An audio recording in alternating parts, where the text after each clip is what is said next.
ஓடமும் ஒரு நாள் வண்டியில் ஏறும். நம்பிக்கையே மனித வாழ்வின் அஸ்திவாரம். நாம் தனியாக இவ்வுலகில் வாழ முடியாது.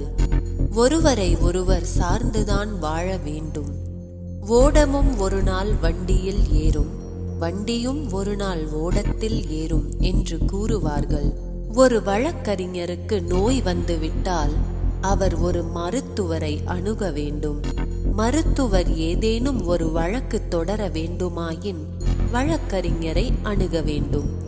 இவர்கள் இருவரையும் வழக்கறிஞராகவும் மருத்துவராகவும் உருவாக்கியவர்கள் இவர்களுக்கு போதித்த ஆசிரியர்களும் பேராசிரியர்களும் தான். வாழ்க்கையில் நாம் அனைத்து துறைகளை சார்ந்தவர்களின் தொடர்பிலும் வரவேண்டியுள்ளது.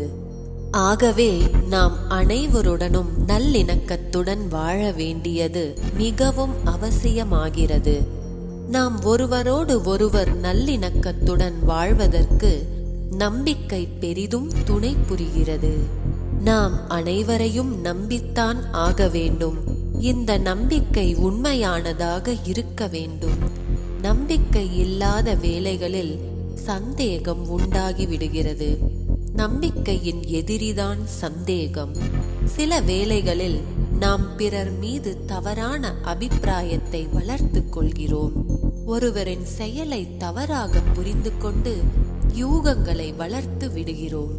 நமது யூகம் உண்மையானதா அல்லது பொய்யானதா என்று தீவிர ஆலோசிக்காமலேயே ஒரு முடிவுக்கு வந்து விடுகிறோம்.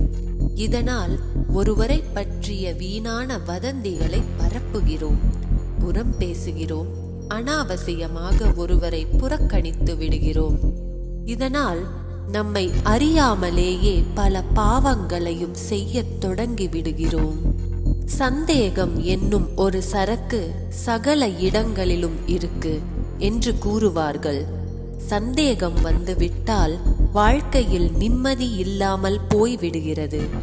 சந்தேகம் புற்றுநோயைப் போல நம்மை கொஞ்சம் கொஞ்சமாக அரித்து விடுகிறது. நாம் அனைவருடனும் நல்லிணக்கத்துடன் வாழ வேண்டுமானால் நமது மனதளவில் சந்தேகத்துக்கே இடமளிக்க கூடாது. ஒருவரை பற்றி யூகிப்பதற்கு முன்னர் அவரையே அணுகி தீர விசாரிக்க வேண்டும். உண்மையை அறிந்து கொள்ள வேண்டும். பிறர் மீது தவறான அபிப்பிராயத்தை கொள்வது கருப்பு கண்ணாடியை அணிந்து கொண்டு அனைத்தையும் பார்ப்பதைப் போல ஆகிவிடுகிறது. ஒருவர் மீது நமக்கு சந்தேகம் தோன்றிவிட்டால் அவர் செய்யும் அனைத்துமே தவறானதாகவே தோன்றுகிறது. வீணாக வெறுப்பையும் விரோதத்தையுமே வளர்த்து கொள்கிறோம். நாம் நம்பிக்கையுடன் அனைவரது நற்குணங்களையும் பார்த்தோமானால் உறவுகள் சுமூகமாக இருக்கும், சந்தோஷமும் இருக்கும். சிந்தனை துளி. உறவுகள் செழிக்க வேண்டுமானால் நம் தொடர்பில் வரும் அனைவரையும் நமது உறவினர்களாக கருதும் மனப்பான்மை நமக்கு இருக்க வேண்டும்.